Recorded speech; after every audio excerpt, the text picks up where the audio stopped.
कहानी की शुरुआत होती है एक नौजवान लड़के जूनवू से, जो अपने कमरे में बैठकर वीडियो गेम खेल रहा था और उसकी लाइव स्ट्रीम भी चल रही थी। सब कुछ नॉर्मल लग रहा था, लेकिन तभी कुछ अजीब घटने लगा। अचानक उसके चैट बॉक्स में लोग बार बार एक ही बात लिखने लगे, भागो, अभी निकलो। जूनवू को पहले लगा ये सब सिर्फ उसके फैंस का कोई प्रैंक है, लेकिन तभी उसके फोन पर एक सरकारी आपातकालीन चेतावनी आई और ठीक उसी वक्त बाहर से तेज धमाके की आवाज आई। उसके बाद चीख पुकार शुरू हो गई। कंफ्यूज होकर जूनवू बालकनी में गया और जैसे ही उसने बाहर झांका, उसके होश उड़ गए। पूरा इलाका अफरा तफरी में था। लोग इधर उधर जान बचाकर भाग रहे थे। कुछ बिल्डिंग्स से कूद रहे थे, कोई चिल्ला रहा था। एक फायर ट्रक सड़क पर बेकाबू होकर टकरा गया और तभी उसकी नजर पड़ी। एक इंसान दूसरे इंसान को जानवरों की तरह काट रहा था। जूनवू समझ ही नहीं पा रहा था कि ये हो क्या रहा है।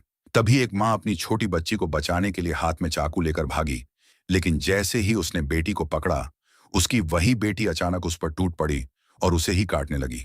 जूनवू की रूह तक कांप गई। उसे समझ नहीं आ रहा था कि अब क्या किया जाए। तभी उसके फ्लैट के दरवाजे पर जोर जोर से कोई दस्तक देने लगा। उसने धीरे से झांक कर देखा तो बाहर सब शांत लग रहा था। थोड़ी हिम्मत करके उसने दरवाजा खोला और तभी एक आदमी तेजी से अंदर घुस आया। ये उसका पड़ोसी सांगचुल था, जिससे उसकी ज्यादा बनती नहीं थी। जूनवू घबरा गया और उसे जाने को कहा, लेकिन सांगचुल ने विनती करते हुए कहा कि उसे सिर्फ बाथरूम यूज करना है, बस 1 मिनट। जूनवू ने झिझकते हुए हाँ कर दी और टीवी ऑन किया। तभी उसे सच्चाई का पता चला। एक अजीब और खतरनाक वायरस पूरे शहर में फैल चुका है।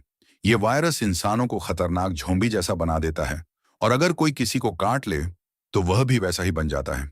इतना सुनते ही जूनवू की नजर सांगचुल के खून से सने कपड़ों पर पड़ी। उसका शक गहराने लगा।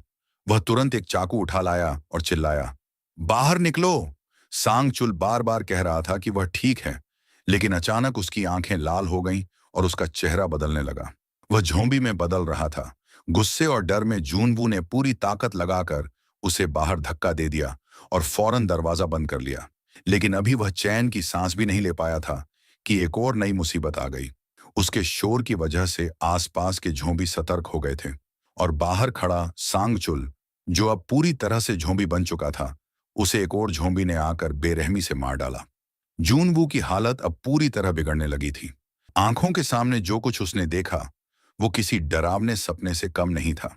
दहशत में आकर उसने सबसे पहले अपना फ्रिज खींचकर दरवाजे के सामने अड्डा दिया, ताकि बाहर से कोई झोंबी अंदर ना घुस पाए। इसके बाद उसने घबराकर अपने मम्मी पापा को कॉल करने की कोशिश की, सिर्फ ये जानने के लिए कि क्या वो अभी भी ठीक हैं। लेकिन किसी भी नंबर पर जवाब नहीं मिला। दिल की धड़कनें तेज हो रही थीं, लेकिन कुछ देर बाद उसकी माँ का एक छोटा सा मैसेज आया, हम अभी सेफ हैं, तुम घर से बाहर मत निकलना और रेस्क्यू का इंतजार करना। ये पढ़कर जूनवू को थोड़ी राहत तो मिली, लेकिन डर अब भी कायम था। रात होने पर उसने अपने पास रखे खाने के सामान को चेक किया। बहुत कम सामान बचा था। पहले उसने उसे 7 हिस्सों में बांटा ताकि कुछ दिन तो निकाल सके, लेकिन फिर दोबारा सोचा, क्या पता रेस्क्यू टीम आने में ज्यादा वक्त लग जाए। तो उसने उसी खाने को 9 छोटे छोटे हिस्सों में बांट दिया। अब उसके पास सिर्फ उम्मीद थी और थोड़ा सा खाना। अगली सुबह उसने इंटरनेट ऑन किया, शायद दुनिया के हालात समझ सके। वहां उसे कुछ ऐसे लोगों की वीडियो मिली जो मदद के लिए बुरी तरह चिल्ला रहे थे, गिड़गिड़ा रहे थे। वो अकेले नहीं था, लेकिन ये देखना और भी ज्यादा डरावना था। इससे प्रेरित होकर जूनवू ने भी अपने मोबाइल से एक वीडियो रिकॉर्ड की, एक विनती, एक पुकार, ताकि शायद कोई उसकी आवाज सुन ले। लेकिन जैसे जैसे समय बीतता गया, उसकी उम्मीदें भी टूटने लगीं। कुछ लोग तो लाइव स्ट्रीम करके अपनी मौत को दस्तक देते दिखे। वो समझ गया था कि अगर कोई मदद करने वाला होता तो अब तक शायद आ चुका होता, लेकिन अभी तक कोई नहीं आया। तभी उसकी नजर अपने कमरे में रखे एक छोटे से ड्रोन पर पड़ी। उसके दिमाग में एक आइडिया चमका। उसने फौरन अपना मोबाइल फोन ड्रोन से जोड़ दिया और उसे अपार्टमेंट से बाहर भेजा, ये जानने के लिए कि आसपास क्या चल रहा है। ड्रोन के कैमरे से मिली तस्वीरें बेहद डरावनी थीं। पूरी बिल्डिंग और कॉलोनी एक भयानक युद्ध का मैदान बन चुकी थी। हर तरफ खून, चीखें और झोंबी ही झोंबी। कोई इंसान जिंदा दिखाई ही नहीं दे रहा था। ऐसा लग रहा था जैसे अब कोई उम्मीद बाकी नहीं बची। थक हार कर खुद को थोड़ा सामान्य करने के लिए जूनवू ने फिर से अपना गेम शुरू करने की कोशिश की, जो वो पहले खेल रहा था। लेकिन जैसे ही उसने लॉगिन किया, स्क्रीन पर लिखा आया, सर्वर डिस्कनेक्टेड। लगता था जैसे इंटरनेट भी अब जवाब देने लगा था। शायद बाहर फैले ज़ॉम्बी अटैक ने सर्वर सिस्टम को भी बर्बाद करना शुरू कर दिया था। गेम नहीं चला, वीडियो नहीं खुले, तो जूनबू ने सोचा कि थोड़ा सो ही लिया जाए। लेकिन जैसे ही रात के करीब 2:30 बजे हुए, अचानक नीचे से आती कुछ अजीब आवाजों से उसकी नींद टूट गई। थोड़ी चिंता और उत्सुकता के साथ वह खिड़की के पास गया और नीचे झांका। तभी उसके कानों के पास से एक गोली सनसनाती हुई निकली। वो एक पल के लिए दहशत में आ गया, लेकिन फिर उसने जो देखा वो और भी चौंकाने वाला था। एक महिला पुलिस अफसर अकेले ही ज़ॉम्बी के झुंड से लड़ रही थी। वो अफसर बहादुर थी, डर से बेखबर, गोलियों से ज़ॉम्बी को गिरा रही थी। लेकिन हर गोली की आवाज दूसरे ज़ॉम्बी को अपनी तरफ खींच रही थी और अब उसकी राइफल की गोलियां खत्म हो चुकी थीं। जैसे ही उसने रीलोड करने की कोशिश की, एक ज़ॉम्बी ने उस पर हमला कर दिया और उसे जमीन पर गिरा दिया। वो अफसर अब चारों तरफ से घिर चुकी थी। ज़ॉम्बी उस पर टूट पड़े थे। हार मानते हुए उसने अपनी गन उठाई और अपने ही सिर पर रख ली। शायद अब वो खुद को खत्म करने जा रही थी, लेकिन उसे ये करने का मौका भी नहीं मिला। 2 ज़ॉम्बी ने उसके हाथ पकड़ लिए और घसीटते हुए उसे बिल्डिंग की पार्किंग की तरफ ले गए। वहां पहले से ही और भी कई ज़ॉम्बी छिपे हुए थे। ये मंजर देखकर जूनवू की आंखें भर आईं। वो ये सब चुपचाप नहीं देख सकता था। उसने अपनी पूरी ताकत से चिल्लाना शुरू किया, सिर्फ इसीलिए कि ज़ॉम्बी उस औरत से ध्यान हटाकर उसकी तरफ आ जाएं। लेकिन तब तक बहुत देर हो चुकी थी। ना वो महिला बच सकी और ना ही उसकी कोशिश काम आई। लेकिन अब एक नई मुसीबत जूनवू के दरवाजे तक आ चुकी थी। अचानक एक जोरदार धमाके की आवाज आई। दरवाजे के पीछे लगाया गया फ्रिज जोर से हिला। किसी ने बाहर से उसे लात मारी थी। वो कोई और नहीं, वही भयानक ज़ॉम्बी था जिसने उसके पड़ोसी सांगचुल को मार डाला था। अब वो सीधे जूनवू की तरफ आ रहा था। जूनवू ने डर के मारे तुरंत फ्रिज को दोबारा दरवाजे पर धकेलने की कोशिश की, लेकिन वो ज़ॉम्बी इतना ताकतवर था कि वो किसी भी पल दरवाजा तोड़ सकता था। इसी बीच जूनवू के दिमाग में एक आइडिया आया। ये ज़ॉम्बी स्मार्ट नहीं है, लेकिन मैं हूं। जैसे ही ज़ॉम्बी ने दरवाजा तोड़ना शुरू किया, जूनवू दौड़कर बालकनी पर गया और बिना कुछ सोचे वह रेलिंग से नीचे की तरफ लटक गया। ज़ॉम्बी ने उसे पीछा करते हुए छलांग मारी, लेकिन वह सीधे ऊंची बिल्डिंग से नीचे गिर गया। जूनवू मुश्किल से बालकनी की ग्रिल पकड़ पाया, लेकिन किसी तरह अपना संतुलन बनाते हुए वापस ऊपर चढ़ गया। एक बार फिर वो मौत के मुंह से बाल बाल बच निकला। लेकिन अब वो जानता था कि ऐसे और मौके आते रहे तो ज्यादा दिन जिंदा रह पाना आसान नहीं होगा। जूनवू ने जैसे ही नीचे झांका, उसका दिल टूटकर बिखर गया। जिसे वो बचाना चाहता था, वो बहादुर महिला पुलिस अफसर, अब खुद एक ज़ॉम्बी बन चुकी थी। उसे देखकर लग रहा था जैसे इंसानियत ने हार मान ली हो। अब जूनवू पूरी तरह टूट चुका था। उसने अपना दरवाजा और भी कसकर बंद कर लिया, जैसे खुद को इस डरावनी दुनिया से पूरी तरह अलग करना चाहता हो। उसने बाहर की दुनिया से उम्मीदें छोड़ दी। अब उसकी जिंदगी बस 4 दीवारों के अंदर ही रह गई थी। उसने अपने पापा की पुरानी शराब की बोतलें निकाल लीं और धीरे धीरे पीने लगा।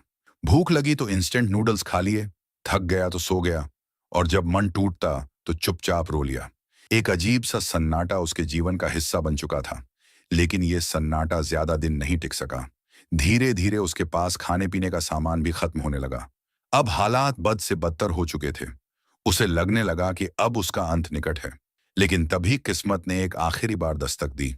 उसके मोबाइल पर उसकी मां का एक वॉइस मैसेज आया। उम्मीद की हल्की सी किरण दिखी, लेकिन सिग्नल बहुत कमजोर था। मैसेज प्ले ही नहीं हो रहा था। जूनवू ने एक बड़ा रिस्क लिया। वह अपने अपार्टमेंट की खिड़की से बाहर चढ़ गया ताकि मोबाइल में बेहतर नेटवर्क आ सके। जैसे तैसे उसने सिग्नल पकड़ लिया, लेकिन जो उसने उस मैसेज में सुना, उसने उसकी आत्मा तक को झकझोर दिया। मैसेज में उसकी मम्मी और पापा की दर्द भरी चीखें थीं। ज़ॉम्बीज़ ने उन पर हमला कर दिया था। जूनवू बस सुनता रहा, बेबस, लाचार। अब उसके पास कोई नहीं बचा था। माँ बाप की मौत की खबर ने उसे भीतर तक तोड़ दिया। उसे लगा कि अब जीने का कोई मतलब नहीं रहा।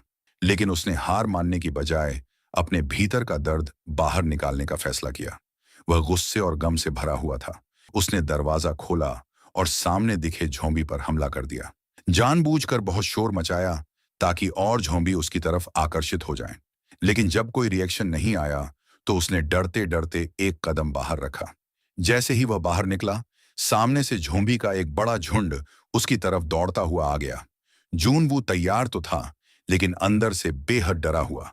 वो दौड़ पड़ा, पागलों की तरह। हर तरफ सिर्फ मौत का साया था। उसने फौरन लिफ्ट का बटन दबाया, लेकिन तभी एक और बड़ा झोंबी झुंड उस पर टूट पड़ा। किसी तरह वह पास में पड़े एक कचरे के डिब्बे के पीछे छिप गया। सांस रोककर बैठा रहा। झोंबीज पास से गुजर गए और शायद उसे नहीं देख पाए। मौका मिलते ही वह तुरंत अपने अपार्टमेंट की ओर भागा, लेकिन तभी उसे पीछे से किसी के कदमों की आहट सुनाई दी। शुक्र की बात यह थी कि पीछा कर रहा झोंबी अंधा था। वह जून वू को देख नहीं पाया। जून वू ने बिना देर किए अपने फ्लैट का दरवाजा खोला और खुद को अंदर बंद कर लिया। लेकिन उसके द्वारा की गई हल्की आवाज भी अब झोंबीज को आकर्षित करने लगी थी। चौंकाने वाली बात यह थी कि कुछ झोंबी अब भी इंसान होने की कुछ हल्की यादें अपने भीतर रखे हुए थे। वो दरवाजा खोलने की कोशिश करने लगे, जैसे उन्हें आदत हो किसी नॉब को पकड़ने की। मगर कुछ देर कोशिश करने के बाद वो थक गए और वहां से चले गए। उस रात जूनवू ने मान लिया था कि अब उसका सफर यहीं खत्म हो गया है। माता पिता की मौत, अकेलापन, भूख, डर, इन सब ने उसे अंदर से खोखला कर दिया था। उसने खुद से हार मान ली थी और जब अंदर की सारी उम्मीद बुझ चुकी थी, तब उसने अपने मोबाइल कैमरे के सामने एक आखिरी वीडियो रिकॉर्ड किया। एक अलविदा दुनिया को और खुद को। लेकिन जैसे ही उसने खुद को खत्म करने की कोशिश की, उसी पल उसकी खिड़की के पार एक चमकती हुई लाल रोशनी नजर आई। वो रोशनी सामने की इमारत से आ रही थी। जून वो अचानक रुक गया। उसकी आंखें उस रोशनी पर टिक गईं और तभी उसे वहां एक लड़की दिखाई दी, जवान, होशियार और जिंदा। उसने लाल टॉर्च से इशारा किया और जूनवू की तरफ देखा और मुंह से सिर्फ एक शब्द निकाला, इडियट। लेकिन यह गाली जूनवू को किसी तोहफे से कम नहीं लगी। इतनी तबाही में किसी जिंदा इंसान का मिलना उसे जिंदगी की तरफ फिर से खींच लाया। उसने भी मुस्कुराकर हाथ हिलाया। थोड़ी देर बाद लड़की ने हाथ के इशारे से बताया कि सुबह 7 बजे वो उससे बात करेगी। दोनों फिर अपने अपने कमरे में लौट गए। उस लड़की का नाम था किम यूबिन। वो भी उसी तरह जिंदा थी जैसे जूनवू, लेकिन उसमें एक बात खास थी। वो इस सर्वाइवल सिचुएशन में काफी समझदार और सख्त थी। किम ने अपने अपार्टमेंट को अच्छी तरह से सुरक्षित किया हुआ था। अंदर खाने का सामान सहेज कर रखा था। हर चीज को सीमित मात्रा में इस्तेमाल करती थी। उसने अपने कमरे में कई तरह के ट्रैप्स भी लगा रखे थे, ताकि कोई झोंबी अंदर घुस भी आए तो जिंदा न बच सके। अगली सुबह जब दोनों ने इशारों में एक दूसरे को नाम बताया, तो जून वो बेहद खुश था। लेकिन उस वक्त वो बहुत भूखा भी था। पेट दर्द कर रहा था। किम ने उसकी हालत देखकर तय किया कि उसे कुछ खाना भेजना चाहिए। उसने एक प्लान बनाया। उसने एक बेसबॉल में रस्सी बांधी और उसे सामने की बिल्डिंग में फेंकने की कोशिश की, ताकि दोनों अपार्टमेंट को एक तरह से जोड़ा जा सके। लेकिन दूरी का अंदाजा थोड़ा गलत हो गया। सौभाग्य से जूनवू ने समझ लिया कि किम क्या करना चाहती है। उसने तुरंत अपना ड्रोन निकाला, रस्सी उसमें बांधी और उसे उड़ाकर सीधे किम के पास भेज दिया। यह आइडिया काम कर गया। थोड़ी ही देर में किम ने फूड पैकेट रस्सी से बांधकर उसकी तरफ भेज दिया। जूनवू के चेहरे पर पहली बार मुस्कान आई। उसने कई दिनों बाद ढंग का खाना खाया, लेकिन यह राहत ज्यादा देर तक नहीं चली। अचानक एक फायरमैन, जो अब झोंबी बन चुका था, उसकी नजर रस्सी और बेसबॉल पर पड़ गई। वह धीरे धीरे उस दिशा में बढ़ने लगा। जूनवू ने तुरंत किम को चेतावनी दी। किम ने रस्सी खोलने की कोशिश की, लेकिन तभी झोंबी ने जोर से रस्सी खींची और उसका असर यह हुआ कि किम के ऊपर एक भारी टेबल गिर पड़ी और वह बेहोश हो गई। अब हालात और भी बिगड़ चुके थे। वो झोंबी किसी आम झोंबी जैसा नहीं था। उसमें इंसानों जैसा सोचने की शक्ति बची थी। वो सीधे बिल्डिंग की दीवार पर चढ़ने लगा और किम के कमरे की तरफ बढ़ रहा था। जूनवू ने पास से एक बोतल उठाई और उसे झोंबी की तरफ फेंकी, ताकि उसका ध्यान भटके, लेकिन उसका कोई असर नहीं हुआ। वो रुकने वाला नहीं था। अब आखिरी कोशिश के तौर पर जूनवू ने फिर से अपना ड्रोन उड़ाया। इस बार वो झोंबी के चेहरे के पास जाकर उसे परेशान करने लगा। ये चाल थोड़ी देर के लिए काम कर गई, लेकिन झोंबी ने गुस्से में आकर ड्रोन पर एक जोरदार वार किया और वो नीचे गिर गया। जैसे ही झोंबी किम के कमरे में घुसने ही वाला था, सौभाग्य से किम को होश आ गया। वो फुर्ती से खड़ी हुई और खुद को बचाया। उसी शाम तेज बारिश होने लगी। दोनों ने इस मौके का फायदा उठाया। उन्होंने बर्तन और कटोरे बाहर रख दिए, ताकि पानी इकट्ठा कर सकें। इतने दिनों बाद उन्हें पानी की भी उम्मीद नजर आई। फिर किम ने दूरबीन निकाली और एक दिलचस्प चीज देखी। पास की एक बिल्डिंग के 8वें फ्लोर पर कोई झोंबी नहीं था। शायद वहां कुछ खास था, या शायद कोई मौका। समय अब तेजी से आगे बढ़ रहा था, लेकिन उनके पास जो थोड़ा बहुत खाना बचा था वो अब लगभग खत्म हो चुका था। हालात ऐसे हो चुके थे कि अगर उन्हें जिंदा रहना है तो अब अपार्टमेंट से बाहर निकलकर कुछ खाने का इंतजाम करना ही होगा। डर अपनी जगह था, लेकिन भूख अब जानलेवा बन चुकी थी। उस रात जूनवू ने तय किया कि वो खुद जाकर कुछ खाने का सामान ढूंढेगा। उसने अपने पैरों पर तौलिया लपेट लिया ताकि चलते वक्त कोई आवाज ना हो। फिर हाथ में बेसबॉल बैट लिया और धीरे से दरवाजे को खोला। बाहर गलियारे में सब कुछ शांत था और डरावना भी। चलते चलते उसकी नजर एक लाश पर पड़ी। वो उसके ही किसी पड़ोसी की थी। लाश के पास कुछ चाबियां पड़ी थीं। जूनवू ने वो चाबियां उठाई और पास वाले एक फ्लैट का दरवाजा खोल लिया। जैसे ही वो अंदर गया, वहां एक आदमी फर्श पर पड़ा था। उसने सावधानी से एक जूता उठाकर उस पर फेंका। कोई हरकत नहीं हुई। लग रहा था कि वह मर चुका है। थोड़ी राहत महसूस करते हुए जूनवू ने पूरे घर की तलाशी लेनी शुरू कर दी। फ्रिज खोलते ही सड़ी हुई चीजों की बदबू ने उसे उल्टी करवा दी। लेकिन शुक्र है, कुछ डिब्बा बंद खाना और ड्रिंक्स अब भी सही सलामत थे।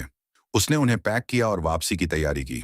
जाते वक्त उसे और भी खाने के पैकेट और 2 वॉकी टॉकी भी मिल गए। लेकिन बस यहीं पर उससे एक चूक हो गई। जिज्ञासावश उसने वहां पड़ी लाश को गौर से देखने की कोशिश की और तभी पीछे से एक झोंबी ने उस पर झपट्टा मारा। जून वू ने फुर्ती से उस पड़ी हुई लाश को अपनी ढाल बना लिया और झोंबी का वार रोक लिया। फिर बिना पीछे देखे वह दौड़ पड़ा, भागता हुआ अपने फ्लैट की ओर और जाकर जोर से दरवाजा बंद कर लिया। दिल बुरी तरह धड़क रहा था, लेकिन जान बच गई थी। उस रात जून वू ने कई दिनों बाद भरपेट और चैन से खाना खाया। फिर उसने एक बॉक्स में आधा खाना और एक वॉकी टॉकी रखा और उसे रस्सी के जरिए किम की बिल्डिंग तक पहुंचा दिया।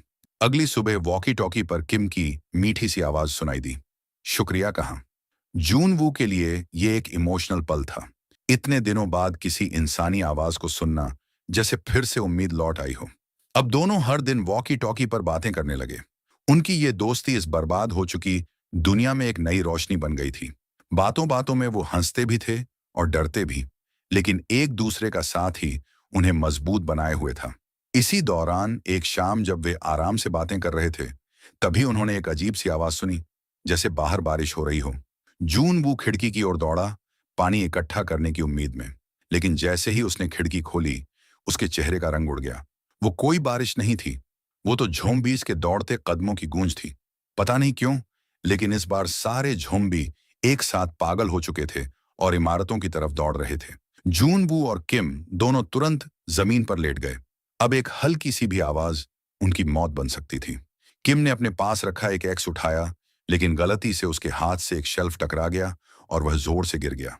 आवाज सुनते ही झोंबीस का ध्यान उसकी ओर चला गया। वो धीरे धीरे उसके अपार्टमेंट की ओर बढ़ने लगे। किम बुरी तरह घबरा गई।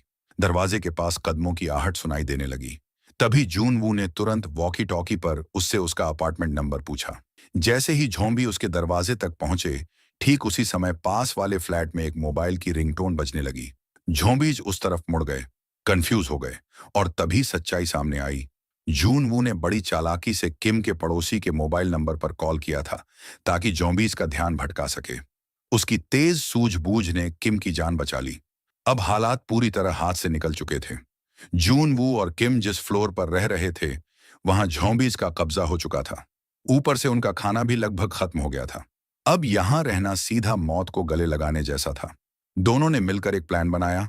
वो अब उस फ्लोर पर शिफ्ट होंगे जिसे किम पहले ही झोंबी फ्री स्काउट कर चुकी थी। किम ने अपने अपार्टमेंट से रस्सी नीचे की तरफ मजबूती से बांधी। जून वू ने कहा कि वो पहले जाएगा, लेकिन किम ने कुछ भी सुने बिना बिना किसी झिझक के सीधे अपने अपार्टमेंट से छलांग लगा दी। जैसे ही वो नीचे उतरी, चारों तरफ से झोंबीज उस पर टूट पड़े। लेकिन किम तैयार थी। उसने तुरंत अपनी क्लाइंबिंग पिक निकाली और झोंबीज को चीरती हुई आगे बढ़ने लगी। ऊपर से यह सब देख जून वू दंग रह गया। लेकिन अगले ही पल एक झोंबी ने किम को पीछे से धक्का दे दिया और वो गिर पड़ी। उसी वक्त जून वू भी नीचे कूद आया और उस झोंबी पर वार कर दिया। उसने किम को खींचते हुए सीढ़ियों के रास्ते अंदर ले आया और दोनों ने मिलकर कांच का दरवाजा बंद कर दिया। झोंबीज का झुंड ठीक पीछे था और दरवाजा अब टूटने ही वाला था। ऐसे में उन्होंने तुरंत लिफ्ट में छलांग लगा दी। किस्मत से लिफ्ट में बैकअप पावर अब भी चालू थी। लिफ्ट उन्हें सीधे उस 8वें फ्लोर पर ले गई जिसे उन्होंने पहले से ही स्काउट कर रखा था। वहां ज्यादा खतरा नहीं था। फ्लोर पर पहुंचते ही दोनों ने एक एक करके सभी दरवाजे चेक करने शुरू कर दिए, ताकि कोई सेफ रूम मिल जाए। लेकिन तभी बरामदे में उन्हें एक अकेला ज़ॉम्बी दिखाई दिया। जूनवू ने सोचा कि अकेला है तो इससे निपट लिया जाएगा। लेकिन जैसे ही वह आगे बढ़ा, स्टेयरवेल से पूरी ज़ॉम्बी की भीड़ अंदर घुस आई। अब हालात एकदम बेकाबू हो चुके थे। किम दरवाजे खोलने की कोशिश में लग गई, जबकि जूनवू एक गेट तोड़कर ज़ॉम्बीज का रास्ता रोकने लगा। तभी अचानक एक दरवाजा खुला और एक हाथ बाहर आया। उसने किम को अंदर खींच लिया। कुछ ही सेकंड में एक स्मोक ग्रेनेड हॉलवे में फेंका गया और एक रहस्यमयी आदमी सामने आया। उसने जूनवू को भी अंदर खींच लिया। फिलहाल दोनों सुरक्षित थे, लेकिन किम अब भी सतर्क थी, क्योंकि उसे याद था कि यह फ्लोर तो पूरी तरह खाली था। तो यह आदमी यहाँ कैसे? वह आदमी पानी लेकर आया और बोला, घबराओ मत, मैं तुम्हारी हालत समझ सकता हूँ। वह खुद भी थका हुआ लग रहा था। जब उसने पानी एक ही घूंट में पी लिया, तब जाकर जूनवू और किम ने भी धीरे धीरे पीना शुरू किया। वह आदमी काफी फ्रेंडली लग रहा था। फिर उसने खाने का सामान निकाला। दोनों इतने भूखे थे कि खाना देखकर जैसे टूट पड़े। आदमी ने कहा, आराम से खाओ, मैंने रेडियो पर सुना है कि रेस्क्यू टीम रास्ते में है। ये सुनते ही जूनवू और किम की आंखों में उम्मीद की चमक लौट आई। इतने दिनों के बाद उन्हें पहली बार लगा कि शायद सच में अब वो बच सकते हैं। लेकिन तभी किम को कुछ अजीब लगा। उसने कमरे के चारों तरफ नजर दौड़ाई। दीवारों पर कुछ फैमिली फोटो थीं, लेकिन उनमें से कोई भी उस आदमी से मेल नहीं खाता था। वो उलझन में पड़ गई और तभी जूनवू अचानक उसकी बगल में बेहोश होकर गिर गया। किम घबरा गई, लेकिन अब उसकी भी नजरें धुंधली होने लगी थीं और कुछ सेकंड में वह भी फर्श पर गिर पड़ी। उस रहस्यमयी आदमी का असली चेहरा अब सामने आने वाला था। जैसे ही किम होश में आई, उसने खुद को एक अजीब से कमरे में पाया। उसकी आंखों के सामने एक महिला थी, जो किसी जंजीर से बंधी हुई थी। उसकी आंखें लाल थीं और उसके शरीर से अजीब हरकतें हो रही थीं।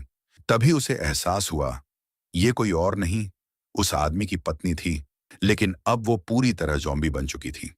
वो आदमी अपनी पत्नी को किसी भी हाल में खोना नहीं चाहता था। इसलिए जब वो ज़ॉम्बी बन गई, तब भी उसने उसे अपने पास ही रखा और उसकी भूख मिटाने के लिए वो चुपचाप दूसरे बचे हुए लोगों को लाकर उसे खिला देता था। इस बिल्डिंग की जो पुरानी फैमिली थी, वो सब अब इस खौफनाक भूख का हिस्सा बन चुकी थी। किम के सामने अब असली खतरा था, सिर्फ ज़ॉम्बी नहीं, बल्कि इंसानी पागलपन। वो आदमी बाहर से धीरे धीरे रस्सी ढीली करने लगा, जिससे ज़ॉम्बी पत्नी बंधी थी। किम की चीख सुनाई दी, लेकिन उसके पास भागने की जगह नहीं थी। डर से कांपती हुई वो पीछे हटने लगी। उसी पल जूनवू की भी आंख खुल गई। हालात समझते ही उसने लड़खड़ाते हुए खुद को उठाया और बंदूक लेकर उस आदमी पर तान दी। पर वो आदमी बिल्कुल शांत था, मानो उसने हार मान ली हो। उसकी आंखों में सिर्फ थकावट थी। जूनवू ने आगे बढ़कर रस्सी पकड़ने की कोशिश की, लेकिन ज़ॉम्बी इतनी ताकतवर थी कि वो काबू में नहीं आई। रस्सी उसके हाथ से फिसल गई और खतरा और पास आ गया। वो दरवाजे तक भागा, लेकिन दरवाजा अंदर से लॉक था। अगले ही पल कमरे में एक दर्दनाक चीख गूंजी और फिर एकदम सन्नाटा। क्या अब सब खत्म हो गया था? लेकिन हकीकत कुछ और थी। किम ने होशियारी दिखाई थी। उसने ज़ॉम्बी के मुंह पर तकिया रखकर अपने आप को बचा लिया था। लेकिन आदमी अब भी उस ज़ॉम्बी औरत को वैसे ही प्यार से देख रहा था, जैसे पहले देखा करता था। किम ये सब और बर्दाश्त नहीं कर सकी। उसने बंदूक उठाई और दोनों को वहीं खत्म कर दिया। लेकिन उस एक गोली की आवाज ने इमारत के हर ज़ॉम्बी को जगा दिया। चारों तरफ से राक्षसी भीड़ दरवाजे तोड़ने लगी। अब उनके पास सिर्फ दो रास्ते थे, या तो लड़ो या फिर मरने के लिए तैयार हो जाओ। किम और जूनवू ने एक दूसरे को देखा, हल्की सी मुस्कान दी और हथियार उठा लिए। मगर तभी एक तेज आवाज आई, किसी हेलीकॉप्टर की। वे भागकर खिड़की की तरफ गए और आंखों में उम्मीद की चमक दौड़ पड़ी। सचमुच रेस्क्यू हेलीकॉप्टर आ चुका था। दोनों हिम्मत जुटाकर दौड़े, ज़ॉम्बीज को चकमा देते हुए छत तक पहुंचे। जूनवू ने रास्ते में पड़ी साइकिल ज़ॉम्बीज की भीड़ के बीच फेंक दी ताकि वे रुक जाएं। ऊपर पहुंचते ही उन्होंने दरवाजा बंद कर दिया, पर ज़ॉम्बी तो दरवाजे को तोड़ ही रहे थे। इसी बीच हेलीकॉप्टर ने उन्हें देख लिया और चारों ओर फायरिंग शुरू कर दी। आखिरकार दोनों को बचा लिया गया। रेस्क्यू के बाद रेडियो टॉवर भी फिर से चालू हो गया। अब बचे हुए दूसरे लोग भी एसओएस सिग्नल भेजने लगे, क्योंकि जब तक इंसान जिंदा है, उम्मीद कभी नहीं मरती। इसी के साथ ये थ्रिल और सर्वाइवल से भरी कहानी यहीं खत्म होती है। अगर आपको ये वीडियो पसंद आया हो तो एक प्यारा सा लाइक ठोक देना, चैनल को सब्सक्राइब जरूर करना और कमेंट में बताना कि आपको कहानी कैसी लगी।